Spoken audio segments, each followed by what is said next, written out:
Okay बेटा, जो अभी आज पहला चैप्टर आप लोगों ने स्टार्ट करना है अपना जोलॉजी का। जो फर्स्ट यूनिट है आपकी, that is diversity unit. Clear? अभी डाइवर्सिटी में आप लोगों ने डिफरेंट डिफरेंट एनिमल्स के बारे में पढ़ना है, प्लांट्स के बारे में पढ़ना है, जो भी आपके इस प्लानिट के ऊपर है। जैसे कि आप लोगों ने अभी बॉटनी में वायरस के बारे में स्टार्ट करा होगा, तो अभी जोलॉजी में हम लोग जो आज फर्स्ट चैप्टर आपका स्टार्ट करेंगे वो लिविंग वर्ल्ड है। आपका इस कोर्स का सबसे पहला चैप्टर है आपके सिलेबस का। और ये चैप्टर बहुत बेसिक चैप्टर है आप लोगों के पास। और इसमें सबसे पहले तो देखो, आप लोगों ने कुछ टर्म्स पढ़नी है, उनके बारे में डिटेल में पढ़ना है, तो उनको जरा ध्यान से समझ लो, क्योंकि जो भी यहाँ पढ़ोगे समझोगे वो आगे आने वाले चैप्टर्स में आप लोगों का बराबर यूज होने वाला है। तो अगर ये चैप्टर क्लियर होगा तो तभी आगे जाके आप लोग अपने बाकी चैप्टर्स क्लियर कर पाओगे।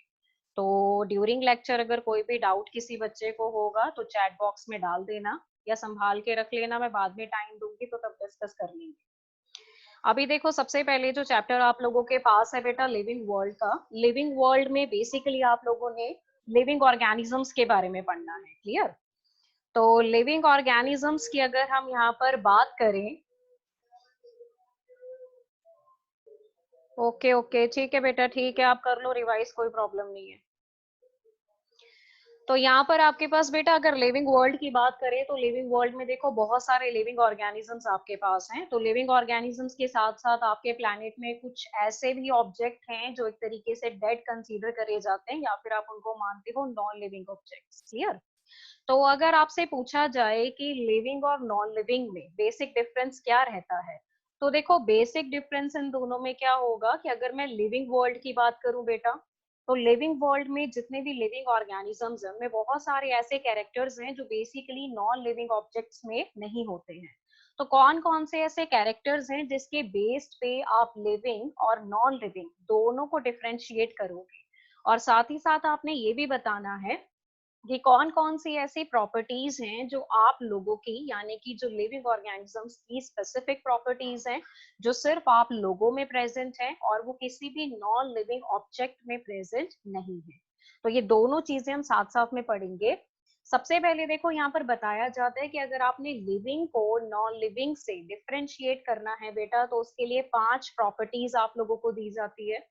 सबसे पहली प्रॉपर्टी अगर आप स्क्रीन पे देखो तो फर्स्ट प्रॉपर्टी आप लोगों के पास है यहाँ पर ग्रोथ। सेकंड प्रॉपर्टी आता है रिप्रोडक्शन। सेकंड थर्ड प्रॉपर्टी आपके पास है मेटाबॉलिज्म। देन नंबर फोर्थ आता है सेलुलर ऑर्गेनाइजेशन, और नंबर फिफ्थ आता है कॉन्शियसनेस। मैं फिर से रिपीट कर रही हूँ, कुछ बच्चों ने अभी लेट ज्वाइन किया है तो ध्यान से सुन लो। फर्स्ट चैप्टर आपका स्टार्ट हो चुका है जोलॉजी का, और इसमें मैं यहाँ पर पहली स्लाइड में आपको ये बता रही हूँ कि कौन कौन से ऐसे कैरेक्टर्स हैं जिसके बेस्ड पे आप लिविंग एंड नॉन लिविंग को आपस में डिफरेंशिएट करोगे। तो टोटल 5 कैरेक्टर्स में आपको दे रही हूँ बेटा, पांचों को आपने वन बाय वन डिटेल में करना है। तो सबसे पहला कैरेक्टर यहाँ पर आपके पास है नंबर 1 ग्रोथ। सेकंड आपके पास है रिप्रोडक्शन। नंबर थर्ड आता है मेटाबॉलिज्म। नंबर फोर्थ आता है cellular organisation. And number fifth character आपके पास आता है कॉन्शियसनेस। तो ये वाले जो 5 कैरेक्टर्स हैं, एक बार फटाफट से इनको रिवाइज कर लो, जरा याद कर लो सीक्वेंस इनका, क्योंकि आगे यूज होने हैं। तो अब इनमें अगर हम सबसे पहला कैरेक्टर यहाँ पर पिक करें, तो फर्स्ट कैरेक्टर जो हमारे पास है बेटा वो ग्रोथ का कैरेक्टर है। क्लियर? अब अगर आपसे इन जनरल पूछा जाए कि आप ग्रोथ को डिफाइन कैसे करोगे, तो बेटा ग्रोथ का मतलब क्या होता है? ग्रोथ में देखो, आप लोगों की अगर हाइट बढ़ती है, आप लोगों का वेट बढ़ता है, ठीक है, तो हम बोलते हैं कि जो पर्सन है वो ग्रो कर रहा है। That is simply known as growth, अगर इन जनरल आपने देखना हो। क्लियर? अगर हम बायोलॉजिकल पॉइंट ऑफ व्यू से देखें कि ग्रोथ होती क्या है, तो ग्रोथ का बेटा पहला मतलब होता है इंक्रीज इन द मास। जब आपका मास बढ़ेगा, ठीक है, and increase in the number of individuals, जब इंडिविजुअल्स का नंबर बढ़ेगा। इंडिविजुअल्स के नंबर को बेटा आप लोग सेल भी बोल सकते हो। अब मैं ये क्यों कह रही हूँ, क्योंकि बहुत सारे लिविंग ऑर्गेनिज्म आपके पास ऐसे हैं जिनकी बॉडी सिंगल सेल की बनी है, मतलब their body is just made up of one cell, तो आप उनको बेटा यूनिसेल्युलर भी बोलते हो। ठीक है? तो अगर उनका वो एक सेल टूटेगा तो वो आगे जाके 2 सेल बनाएगा। तो this is how number of cell is increasing. Number of cell बढ़ने का मतलब कि number of individuals are increasing. तो जो ये पॉइंट आपके पास है, increase in the number of individuals, it can be also written as increase in the number of cell. तो दो ट्विन कैरेक्टरिस्टिक ग्रोथ के हमेशा आपने ध्यान में रखने हैं। पहला कैरेक्टर क्या है ग्रोथ का? इंक्रीज इन द मास, मास बढ़ता है, और दूसरा increase in the number of individuals. अगर इन दोनों में से आपको कोई भी एक चीज देखने को मिलती है, या आपको दोनों चीजें देखने को मिलती हैं, तो इसका मतलब ऑर्गेनिज्म आपको क्या शो करेगा? ग्रोथ शो करेगा। आई थिंक ये पॉइंट सबको क्लियर हो गया होगा। उसके बाद बेटा आते हैं एग्जाम्पल्स के ऊपर। ठीक है, अब एग्जाम्पल्स में जैसे सबसे पहले हम क्या करते हैं, प्लांट्स और एनिमल्स का एग्जाम्पल लेते हैं। सबसे कॉमन एग्जाम्पल है, देखो प्लांट्स के एग्जाम्पल में क्या बताते हैं कि प्लांट जो है वो थ्रू आउट द लाइफ बोलते ग्रोथ शो करते हैं, throughout the life. Clear?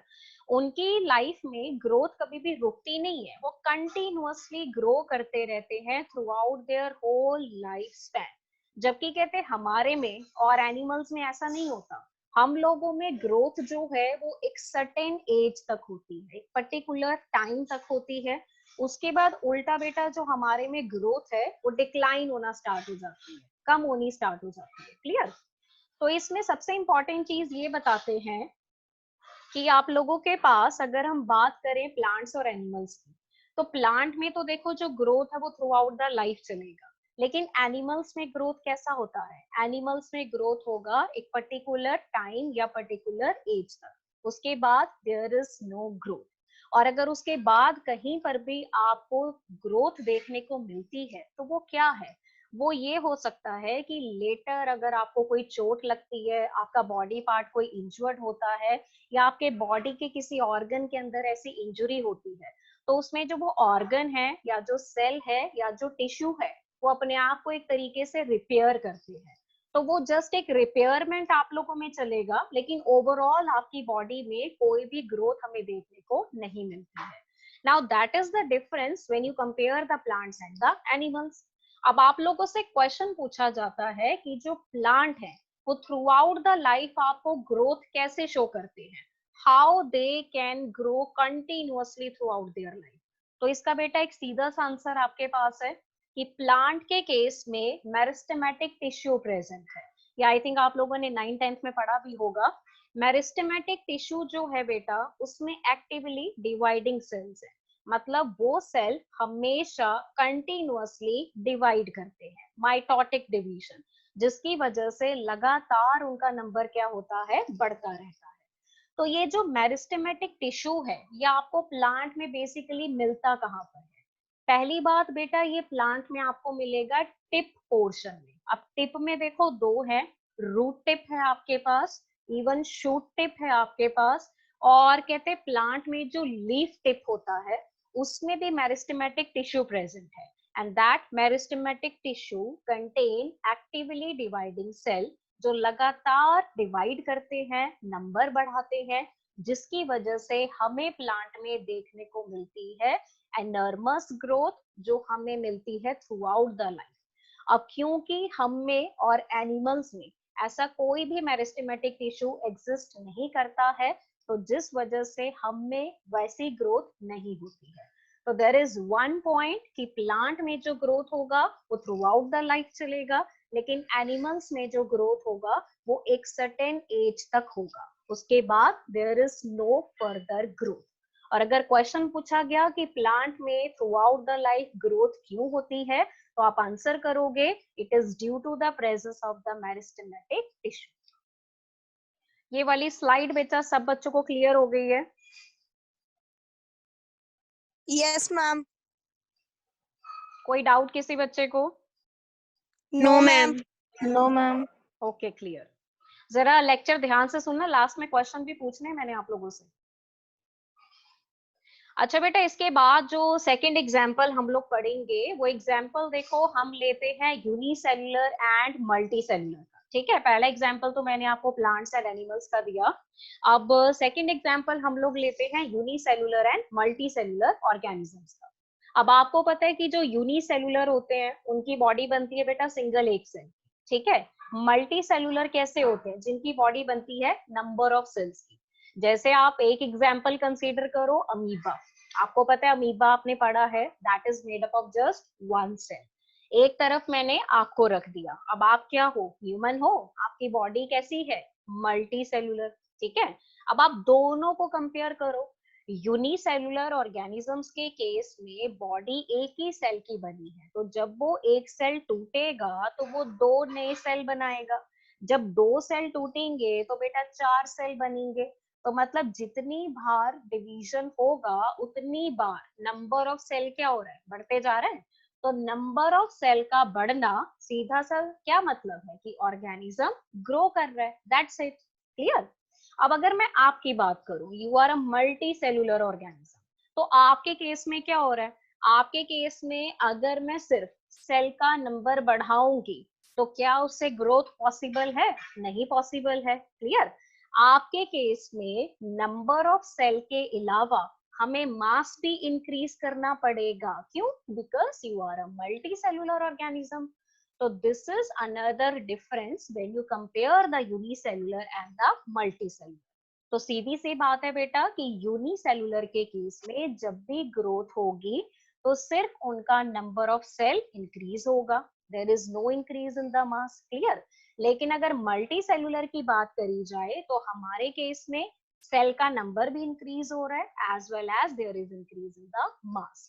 Now that is another difference when you compare unicellular and multicellular.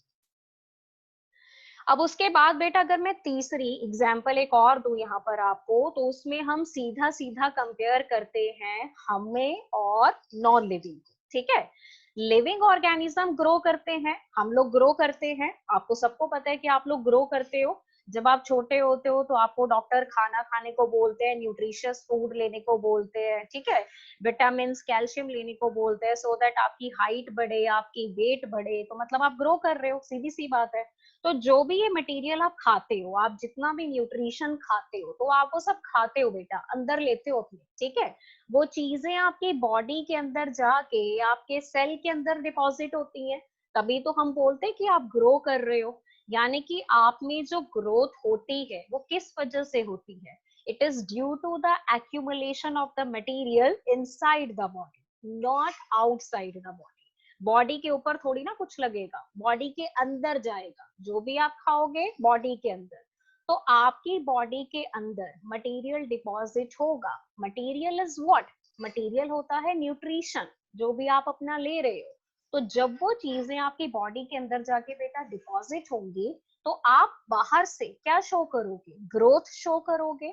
आपकी हाइट बढ़ेगी, आपका वेट बढ़ेगा, आपकी बॉडी में नंबर ऑफ सेल बढ़ेंगे, मास बढ़ेगा। तो मतलब आप क्या शो कर रहे हो, ग्रोथ शो कर रहे हो, वेरी सिंपल।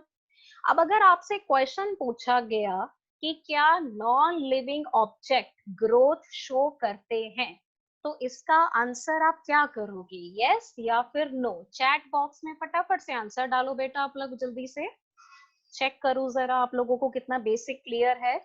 क्वेश्चन है non living object show growth, yes और no.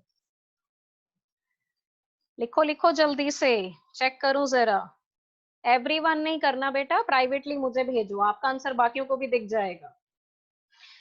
Harkirat Singh no, Manpreet yes, बाकी बच्चे कहाँ हैं, सो रहे हैं क्या, उठो भाई जल्दी, चैट बॉक्स में आंसर डालो। Khushi Kamboj no, Amishi yes, Yusra yes, okay. ज्यादातर बच्चों ने यस आंसर करा है। One more replies there, okay okay yes, Anishka Kamboj clear. अच्छा बेटा, ये जो क्वेश्चन आपकी स्क्रीन पे है सामने कि non living object show growth, तो इसका आंसर बेसिकली आपके पास आता है यस, कि जो आपके नॉन लिविंग ऑब्जेक्ट हैं वो ग्रोथ शो करते हैं। क्लियर। अब आपके दिमाग में क्वेश्चन आएगा कि कैसे करते हैं, हमारे पास तो कोई एग्जाम्पल है नहीं। क्लियर। तो इसका एग्जाम्पल बहुत बढ़िया है हमारे पास। बेसिकली यहाँ पर क्या है कि अगर हम बात करें कि non living object growth show करते हैं या नहीं, तो इसका आंसर सीधा सा है यस। एग्जाम्पल स्क्रीन पे ध्यान से देखो, आपके पास एग्जाम्पल है माउंटेन्स, बड़े बड़े पहाड़ हैं बर्फ से ढके हुए, ठीक है, हिमालय की चोटी देख लो। फिर बोल्डर्स हैं, बॉल्डर्स का मतलब होता है जो बड़े बड़े पत्थरों के ढेर होते हैं, बहुत बड़े बड़े पत्थरों के ढेर। क्लियर? फिर उसके बाद सेकंड आपके पास आता है sand mount. Clear? Sand mount होता है मिट्टी की ढेरियां, जैसे कई जगहों पे बड़ी बड़ी मिट्टी की ढेरियां लगी होती है ना। अब ये जो तीनों एग्जाम्पल मैंने आपको दिए, माउंटेन्स, बॉल्डर्स, सैंड माउंट, ये सब क्या है? Non living object. बट फिर भी ये आपको क्या शो करते हैं? ग्रोथ। अब आप बोलोगे कैसे? बेसिकली बेटा मैं एक एग्जाम्पल आपको समझा रही हूँ, ध्यान से सुनो। आप लोगों के पास माउंटेन्स हैं बहुत बड़े, नॉर्थ साइड चले जाओ, नॉर्थ पोल पे चले जाओ, बड़े बड़े इंडिया के टॉप में हिमालय पर्वत है आपके पास, बर्फ से ढका हुआ पूरा। ठीक है? अब जितनी बार भी स्नोफॉल होगा तो उतनी बार जो वो स्नो है बेटा वो सरफेस पे जमा होती जाएगी। सपोज करो ये आपका माउंटेन है, वन टाइम स्नोफॉल हुआ, वो सारी स्नो इसके सरफेस पे एक्यूमुलेट हो गई। सेकेंड टाइप स्नोफॉल हुआ, फिर से वो स्नो जो है इसके सरफेस पे एक्यूमुलेट हो गई। क्लियर? जो हवा से मिट्टी वगैरह उड़ के आएगी वो भी इसके सरफेस पे जमा होगी। तो इससे क्या होगा कि इसके सरफेस पे परत बाय परत ऐसे कोटिंग बनती जाएगी। तो उससे ओवरऑल जो पहाड़ की बेटा हाइट है वो ऑब्वियसली आपको ज्यादा नजर आएगी ओरिजिनल के कंपैरिजन में। ठीक है? तो हाइट ज्यादा है, हाइट बढ़ने का मतलब क्या हो रहा है? ग्रोथ हो रही है। अब इसमें क्या हो रहा है कि जो मटेरियल आप डिपॉजिट कर रहे हो, चाहे जो भी मटेरियल है, मिट्टी है, स्नो है, कोई भी मटेरियल है, वो मटेरियल बेसिकली सरफेस पे डिपॉजिट हो रहा है। इट इज लाइक दिस, अंदर नहीं जा रहा उसकी। ठीक है? उसके सरफेस पे क्या हो रहा है? डिपॉजिट हो रहा है। तो मटेरियल जो है वो सरफेस पे डिपॉजिट हो रहा है, समझ रहे हो? और आप लोगों के केस में क्या होता है कि मटेरियल बॉडी के अंदर डिपॉजिट होता है। तो यहाँ पर फर्क हो गया ना। देखो, ग्रोथ आप भी शो करोगे, ग्रोथ नॉन लिविंग भी शो करेंगे। आप में ग्रोथ कैसे होती है? Due to the accumulation of the material inside the body। इनमें ग्रोथ कैसे होती है? Due to the accumulation of the material on the surface, not inside the body। now that is the very very important point। तो जो growth बेटा non living में होगी किसकी वजह से? accumulation of the material on the surface। ऐसी growth को यहाँ पर नाम दिया जाता है एक्रिएशन। ध्यान से स्क्रीन के ऊपर देख लो, बोल्ड करके लिखा हुआ है एक्रिएशन। मल्टीपल चॉइस में समटाइम पूछ लिया जाता है डिफाइन एक्रिएशन, क्या होता है, किसमें होता है? तो किसमें होगा? नॉन लिविंग ऑब्जेक्ट्स में। कैसे होगा? By the accumulation of the material on the surface. Now I think एक क्वेश्चन आप लोगों को तो क्लियर हो ही गया होगा कि अगर आपसे पूछा गया कि क्या नॉन लिविंग ऑब्जेक्ट ग्रो करते हैं, तो बेटा ऑब्वियसली आप आंसर करोगे यस। एग्जाम्पल मैंने 3 आपको बता दी, उसमें से एक मैंने आपको समझा दी। अब ग्रोथ आपके लिविंग में भी हो रही है, ग्रोथ आपके नॉन लिविंग में भी हो रही है, लेकिन दोनों में ग्रोथ के होने का तरीका अलग है। आप में ग्रोथ क्यों होगा? Due to the accumulation of the material inside the body. Non living में कैसे होगा? Due to the accumulation of the material on the surface of the body। now that is the basic difference when you talk about the growth। तो अब point ये है कि living भी आपको ग्रोथ शो कर रहा है, नॉन लिविंग भी आपको ग्रोथ शो कर रहा है। तो क्या आप ग्रोथ को अपनी डिफाइनिंग या अपनी कैरेक्टरिस्टिक प्रॉपर्टी मान सकते हो? ऑब्वियसली इसका आंसर है बेटा नो। क्लियर? आपकी कैरेक्टरिस्टिक प्रॉपर्टी या आपकी डिफाइनिंग प्रॉपर्टी कौन सी होती है? जो सिर्फ आप शो करोगे, जो सिर्फ लिविंग शो करेंगे, जो नॉन लिविंग में नहीं होगी। लेकिन यहाँ पर हो गया है उल्टा, ग्रोथ हम भी शो करते हैं, ग्रोथ वो भी शो करते हैं। तो इस वजह से आप ग्रोथ को अपनी डिफाइनिंग प्रॉपर्टी नहीं ले सकते। पॉइंट ग्रोथ वाला सबको क्लियर हो गया है बेटा?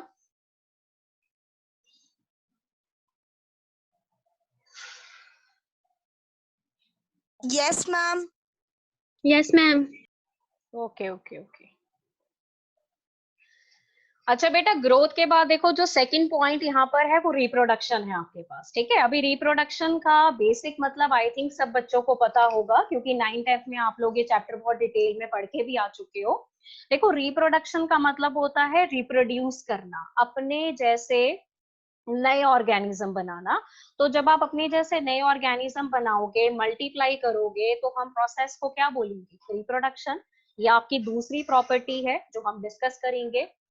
अब आपको पता है कि नेचर में जो बेटा रिप्रोडक्शन है वो दो तरीके से होती है, क्लियर? एक तरीका हमारे पास है एसेक्सुअल और एक तरीका हमारे पास आता है सेक्सुअल रिप्रोडक्शन। जो देखो एसेक्सुअल रिप्रोडक्शन है वो हमेशा यूनिपेरेंटल है। मैं हल्का सा आपको बता रही हूँ बिकॉज नेक्स्ट जब आप +2 में जाओगे तो आप डिटेल में पढ़ोगे।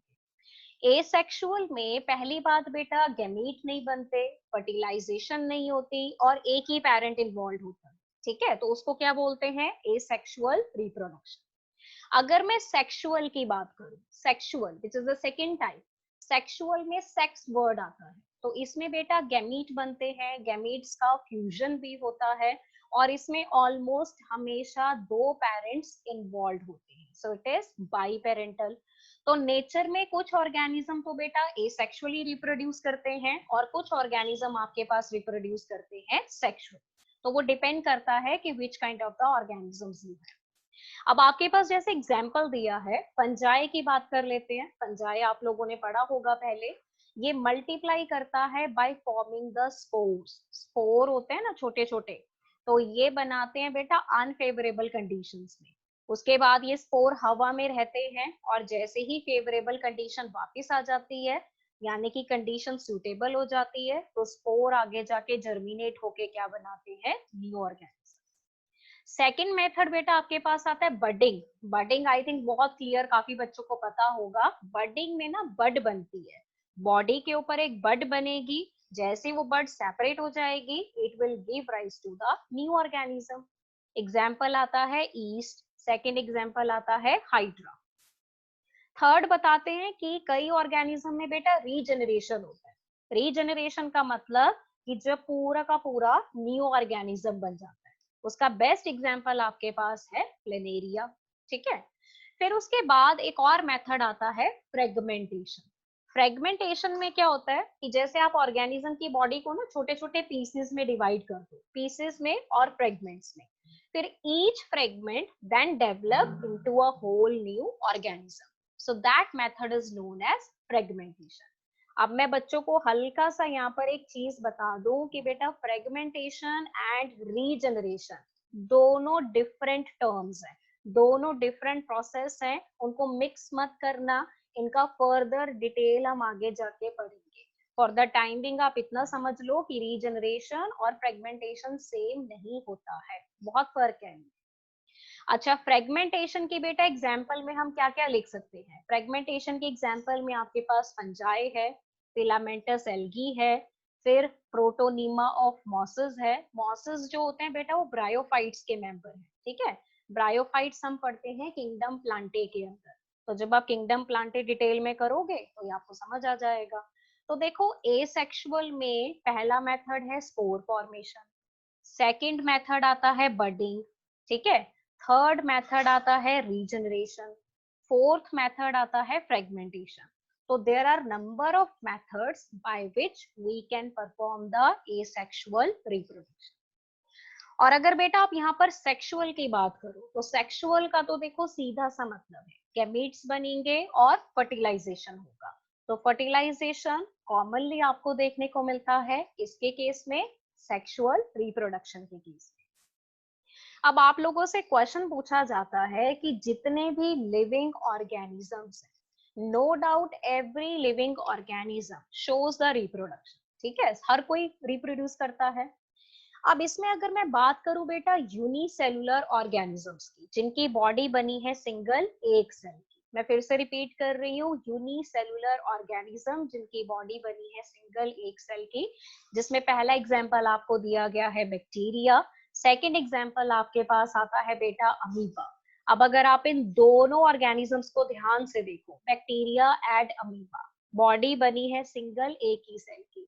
तो एक सेल वाली बॉडी जब बेटा डिवाइड करेगी, जब एक सेल डिवाइड करेगा तो वो नए सेल बनाएगा, इतना आपको पता है, ठीक है? अब कहते हैं कि इन ऑर्गेनिज्म के केस में जो रिप्रोडक्शन है it is synonymous with the growth. Synonymous मतलब कि इनके ऑर्गेनिज्म के केस में अगर आप रिप्रोडक्शन और ग्रोथ दोनों टर्म्स को देखो तो दोनों सेम है। तो अब सेम कैसे हैं?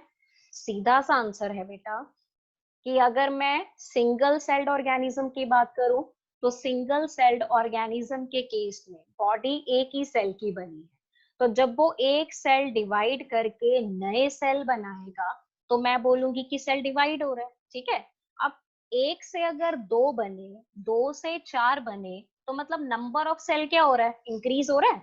नंबर ऑफ सेल इंक्रीज होने का मतलब आप क्या लेते हो? ग्रोथ। पहले ही पढ़ा था आपने कि नंबर ऑफ सेल का इंक्रीज होना क्लियरली किसको रिफ्लेक्ट करता है? ग्रोथ को। समझे? अब इनकी बॉडी एक ही सेल की बनी है, अब अगर इन्होंने रिप्रोड्यूस करना है, नए ऑर्गेनिज्म बनाने हैं, तो उसके लिए भी तो ये अपना सेल डिवाइड ही करेंगे। तो मतलब इनमें रिप्रोडक्शन और ग्रोथ दोनों का मतलब क्या है? सेम। सेल टूटेगा, नए सेल बनाएगा, तो हम ये बोलेंगे कि ऑर्गेनिज्म रिप्रोड्यूस कर रहा है, और हम ये भी बोलेंगे कि वो ग्रोथ भी शो कर रहा है। तो इनके केस में आप ग्रोथ और रिप्रोडक्शन दोनों को सेम मान के चल सकते हो, लेकिन मल्टी सेलुलर के केस में ऐसा पॉसिबल नहीं है। समझ रहे हो मेरा पॉइंट? ये सिर्फ किसके केस में पॉसिबल है? Only in case of unicellular organism. Clear? Clear? अगली लाइन देखो लिखी हुई है, but in case of higher plants and animals, जितने भी कहते हैं हमारे पास हायर प्लांट्स और एनिमल्स हैं, जैसे हम लोग हैं multi cellular, growth and reproduction are mutually exclusive events. जो ग्रोथ और रिप्रोडक्शन है वो एक्सक्लूसिव इवेंट्स हैं, आपस में जुड़े हुए नहीं है, आपस में रिलेटेड नहीं है। आप दोनों को सेम कंसीडर नहीं कर सकते। किसके लिए? हायर प्लांट्स एंड एनिमल्स के लिए। ये आप सिर्फ किसके लिए कर सकते हो? Only in the case of unicellular organism. Point clear हो गया बेटा यहां तक सबको? Yes ma'am. ओके। अच्छा बेटा, आगे ध्यान से सुनते जाओ जरा। अब नेक्स्ट क्वेश्चन देखो, आपको अपनी स्लाइड पे क्लियर कट नजर आ रहा होगा। क्वेश्चन आपके पास यहाँ पर गिवन है कि एवरी लिविंग अंडरगो रिप्रोडक्शन। आपको एक हल्का सा क्वेश्चन हमने पूछ लिया कि हर लिविंग ऑर्गेनिज्म रिप्रोड्यूस करता है। सीधा सा आंसर आपसे पूछ रहे हैं, यस और नो। तो चैट बॉक्स में डालो फटाफट से अपना आंसर कि आपको क्या लगता है कि सारे लिविंग ऑर्गेनिज्म रिप्रोड्यूस करते हैं या नहीं। लिखो जरा फटाफट से चैट बॉक्स में। मनप्रीत ओके, खुशी कंपोज ठीक है बेटा। बाकी बच्चों ने आंसर नहीं करा अभी तक? यूसरा फातिमा ठीक है ठीक है, हाँ जी जल्दी जल्दी लिखो। Amishi no, clear. बाकी बच्चे कहाँ पे हैं? सो रहे हो क्या? उठो भाई, आंसर भेजो जल्दी। Every living organism undergo reproduction, yes और नो, बस एक वर्ड में आंसर करना है आपने। कुछ बच्चों ने यस लिखा, कुछ ने नो लिखा, तो जरा बता देते हैं किसका आंसर ठीक है किसका गलत है। तो यहाँ पर बेटा आंसर आपके पास आता है no. Every living organism do not undergo reproduction. आपके पास कुछ ऐसे एक्सेप्शनल केस हैं जहां पर लिविंग ऑर्गेनिज्म रिप्रोड्यूस नहीं करते हैं। तो कंपल्सरी नहीं है कि अगर वो लिविंग है तो वो रिप्रोड्यूस करेगा ही करेगा। There are many living organism who do not undergo reproduction. मैं फिर से रिपीट कर रही हूँ बेटा, बहुत सारे लिविंग ऑर्गेनिज्म ऐसे हैं जो रिप्रोड्यूस नहीं करते हैं। तो मतलब रिप्रोडक्शन सब में पॉसिबल नहीं है। स्क्रीन पे मैम ध्यान से। लेकिन वो तो मतलब तो करेंगे ना, ज्यादा से ज्यादा तो करते ही है। यस नहीं आएगा इसका आंसर। बेटा यूसरा, आपको क्लास के रूल्स एंड रेगुलेशन पता है ना? मैंने आपको बोला था if you have some kind of the question just put the question in the chat box. Is it clear? Yes ma'am. हाँ, तो keep quiet now, I am explaining the concept. तो यहाँ पर बेटा जो क्वेश्चन मैंने आप लोगों से पूछा था, क्वेश्चन ये था कि क्या सारे लिविंग ऑर्गेनिज्म रिप्रोड्यूस करते हैं? तो इसका आंसर आएगा नो। स्क्रीन को ध्यान से देखो, यहाँ पर आप लोगों के पास पहला एग्जाम्पल आता है म्यू। ठीक है, मैं अभी बताऊंगी क्या होता है। सेकेंड एग्जाम्पल है sterile worker bee. Worker bee जो है बेटा वो हनी बी की कॉलोनी के मेंबर होते हैं। ठीक है, स्टेराइल इसलिए लिखा गया है क्योंकि वो रिप्रोड्यूस नहीं करते हैं। देखो जो रिप्रोड्यूस करेगा वो फर्टाइल है और जो नहीं करेगा वो स्टेराइल है। ये दो टर्म्स आप ध्यान में रखो। तीसरा आपके पास है इनफर्टाइल ह्यूमन कपल्स, मतलब ह्यूमन की पॉपुलेशन में बहुत सारे ऐसे लोग हैं जो कंसीव नहीं कर पाते, जो पेरेंट्स नहीं बन पाते, जिनके बच्चे नहीं पैदा हो पाते। ऑल्दो वो लिविंग ऑर्गेनिज्म है बट फिर भी वो रिप्रोड्यूस नहीं कर सकते। तो ये जो तीन एग्जाम्पल्स मैंने आपको यहाँ पर दी है स्क्रीन पे, ये तीनों एग्जाम्पल लिविंग ऑर्गेनिजम्स की है, but still they are not able to undergo reproduction। तो जो क्वेश्चन मैंने आपको पूछा था कि क्या रिप्रोडक्शन सभी लिविंग ऑर्गेनिजम्स में होती है, तो डेफिनेटली उसका आंसर आएगा नो। क्यों? क्योंकि आपके पास आते हैं एक्सेप्शनल केस। पहला एक्सेप्शनल केस कौन सा है बेटा? म्यूल। सेकंड कौन सा है? Sterile worker bee. और थर्ड कौन सा है? Infertile human couples. क्लियर? अब आप लोगों के दिमाग में ये क्वेश्चन आ रहे होंगे कि ये वर्कर बी का क्या लॉजिक है, ये म्यूल क्या है, या इनफर्टाइल ह्यूमन कपल्स क्या होते हैं। थोड़ा बहुत तो मैंने आपको बता दिया, बट ऑब्वियसली आप सोच रहे होंगे कि ये सब है कौन और इनमें रिप्रोडक्शन क्यों पॉसिबल नहीं हो पाती। ठीक है, तो ये बेटा अब आप लोगों के लिए होमवर्क है, तो आप लोग इसको करोगे और जब नेक्स्ट टाइम मेरी क्लास लगेगी तो मैं आप लोगों से ही पूछूंगी कि ये रिप्रोड्यूस क्यों नहीं कर पाते। और बाकी का जो लेक्चर है वो हम नेक्स्ट टाइम कंटिन्यू करेंगे। अब आप लोग जरा आ जाओ अपने चैट बॉक्स के अंदर